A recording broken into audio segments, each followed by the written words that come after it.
Melati, kapal frigate Merah Putih, kapal frigate Istif kelas Turki, kapal induk Giuseppe Garibaldi, kapal cepat rudal. Nah, kabar panas sob. Giuseppe Garibaldi, kapal induk ringan bekas Italia, katanya bakal jadi milik TNI Angkatan Laut. Wah, ini bukan gosip pinggir laut ya, tapi kabar yang bikin dunia militer heboh. Kalau benar kejadian, ini bakal jadi sejarah baru buat Indonesia. Tapi pertanyaannya, apakah kapal ini bisa dipakai buat mengoperasikan drone tempur Bayraktar TB3? Yuk kita bedah pelan-pelan sambil ngopi, biar nggak kaget pas denger harganya. Katanya sih alasan resmi mulia banget, buat kemanusiaan dan bencana alam, buat evakuasi, logistik cepat dan bantuan darurat. Tapi ya, itu kan alasan versi diplomatik. Versi rakyatnya mah beda, buat kemanusiaan. Tapi kalau ada yang nyenggol dikit, bisa juga buat ngintip pakai drone. Ngintip Malaysia dikit lah, sekedar ngecek mereka tanam sawit atau rudal. Sekarang kita bahas kapal dulu biar nggak salah fokus. Giuseppe Garibaldi ini panjangnya sekitar 180 meter, lebarnya 33 meter, dan beratnya hampir 14.000 ton. Dulu, kapal ini dipakai Italia buat operasi jet tempur AF-8B Harrier, pesawat yang bisa lepas landas pendek dan mendarat vertikal. Artinya apa? Ini kapal induk beneran, cuma versi slim fitnya aja. Kalau Indonesia jadi dapat kapal ini, kemungkinan besar kapal dirombak total. Bukan buat jet tempur, tapi jadi kapal induk drone. Dan yang paling cocok, Bayraktar TB3 buatan Turki. Drone ini udah didesain khusus buat kapal. Sayap bisa dilipat, tahan udara laut, dan bisa take off dari dek pendek. Pakai ski jump, kayak drone tapi bisa salto dikit sebelum terbang. TB3 punya endurance sampai 24 jam di udara bro. Bisa ngelakuin pengintaian maritim, serangan presisi, bahkan bantu operasi SAR dan tanggap bencana. Jadi kalau katanya buat misi kemanusiaan, ya bener juga sih.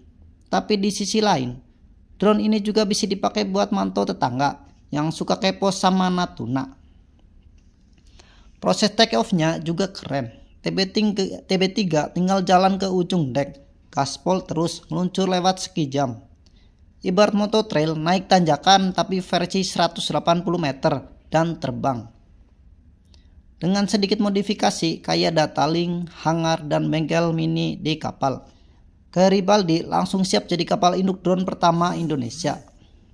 Tapi ya yang paling penting sob, Garibaldi bakal jadi kampus terapung buat TNI AL. Bayangin aja, selama ini kita belum pernah punya kapal induk, belum pernah ngatur lalu lintas udara di laut, belum pernah sinkronisasi drone, belum pernah isi bahan bakar di dek. Nah, lewat kapal ini, semua itu bisa dipelajari langsung dari praktek nyata, bukan dari nonton YouTube. Dan inilah langkah yang super cerdas. Pakai alasan kemanusiaan, proyeknya bisa jalan mulus tanpa bikin heboh negara lain. Tapi diam-diam, sambil ngantar bantuan bencana, TNI AL belajar ngatur drone, sistem komando, dan manuver kapal besar. Kayak sambil tolong orang, sambil latihan jadi Avenger versi maritim. Pelan-pelan tapi pasti, Indonesia bakal paham mengelola operasi drone laut, sistem C4ISR, dan koordinasi armada besar. Garibaldi ini bukan cuma kapal, tapi laboratorium laut buat masa depan pertahanan Indonesia. Bayangin kalau nanti TB3 udah bisa lepas landas dari dek Garibaldi, bisa patroli DZ, awasai Alki, bahkan bantu tanggap bencana. Fleksibel banget. Dari operasi kemanusiaan sampai misi intip dikit tapi sopan juga bisa. Dan ke depan, siapa tahu Indonesia bisa bikin versi lokalnya sendiri. Kapal induk drone buatan dalam negeri, hasil dari pengalaman langsung ngoperasin Garibaldi ini. Langkah pertama menuju era baru pertahanan laut Indonesia. Jadi walaupun di atas kertas tertulis kapal kemanusiaan, di baliknya ada misi besar, latihan strategis, transfer teknologi, dan pengalaman pertama ngelola kapal induk. Langkah kecil ini buat kapal, tapi lompatan gede buat kekuatan laut Nusantara. Gimana menurut kalian sob? Apakah ini cuma alasan manis buat beli kapal induk? Atau strategi jenius buat masa depan pertahanan kita? Tulis pendapat kalian di kolom komentar. Dan jangan lupa like, share, dan subscribe biar nggak ketinggalan analis militer paling ngapak hanya di Malam Mitiler Ngapak.